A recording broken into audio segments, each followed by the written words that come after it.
서울에 사는 박모 씨는 2년 전 조혈모세포 기증 희망자 등록을 했는데요. 최근 유전자형에 맞는 환자가 발생해 기증의사 확인 연락을 받자 기증 후 부작용이 걱정되기 시작했습니다.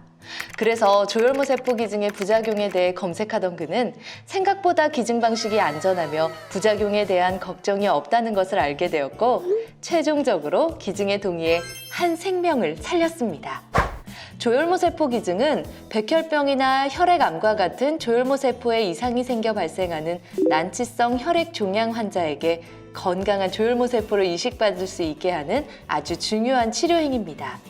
이렇게 좋은 일을 하려는데 왜 사람들이 고민하는 걸까요? 바로 조혈모세포 기증에 관한 오해 때문인데요. 조혈모세포 기증에 관한 오해, 또 사람들이 갖는 궁금증에는 어떤 것이 있는지 한번 알아볼까요? 첫 번째는 조혈모세포 기증을 하려면 무조건 전신마취 후 엉덩이뼈에서 골수를 뽑아내나요? 인데요.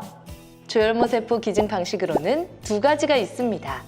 전신마취 후 엉덩이뼈에서 골수를 채취하는 골수 기증 방식과 마취 없이 성분 혼혈 방식으로 말초열 조혈모세포를 채취하는 말초열 조혈모세포 기증 방식이 그것입니다. 최근에는 97%가 말초열 조혈모세포 기증 방식으로 기증을 진행하며 골수 기증 방식은 거의 사용하지 않는 추세입니다.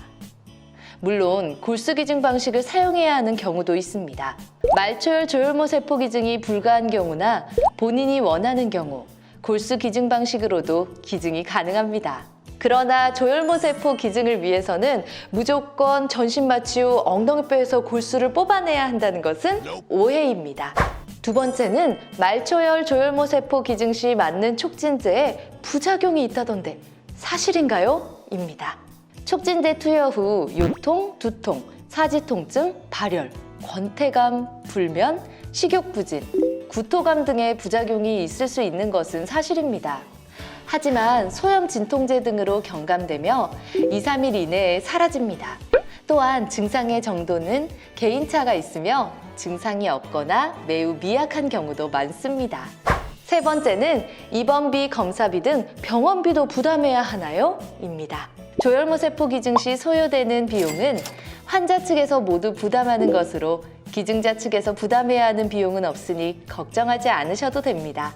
네 번째는 중간에 기증하기 싫으면 기증을 거부해도 되나요? 인데요. 조혈모세포 기증은 기증자의 자유이며 반드시 기증해야 하는 것은 아니므로 중간에 기증 의사를 철회하는 일도 물론 가능합니다. 단 기증 직전 환자가 이미 수술 전 처치를 모두 마친 상태에서 기증을 거부하게 되면 환자는 사망에 이를 수 있다는 점 꼭 기억하고 신중히 결정해야겠죠.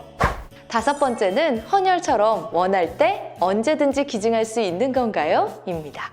조혈모세포 기증을 위해서는 본인과 유전자형이 완전히 일치하는 환자가 있어야만 하는데요. 이것이 일치할 확률은 부모와 자식의 경우 5% 이내, 형제 자매의 경우 25% 이내, 타인의 경우 2만 분의 1에 불과할 정도로 매우 낮다고 합니다. 따라서 지금 내가 기증을 희망한다고 해도 나와 유전자형이 일치하는 환자가 없다면 기증할 수 없고 평생 기증을 하지 못하게 되거나 하게 되더라도 그 시기에 대해서는 예측할 수 없습니다. 단, 기증 희망자 등록은 원할 때 언제든지 가능합니다. 조혈모세포 기증에 관한 오해와 궁금증 많이 풀리셨나요? 부작용에 관한 오해가 많고 자세히 알지 못해 선뜻 나서기 힘든 조혈모세포 기증. 사실 어렵지 않습니다. 용기 내어 필요한 환자에게 생명을 선물하세요. 여러분의 용기가 한 생명을 살립니다.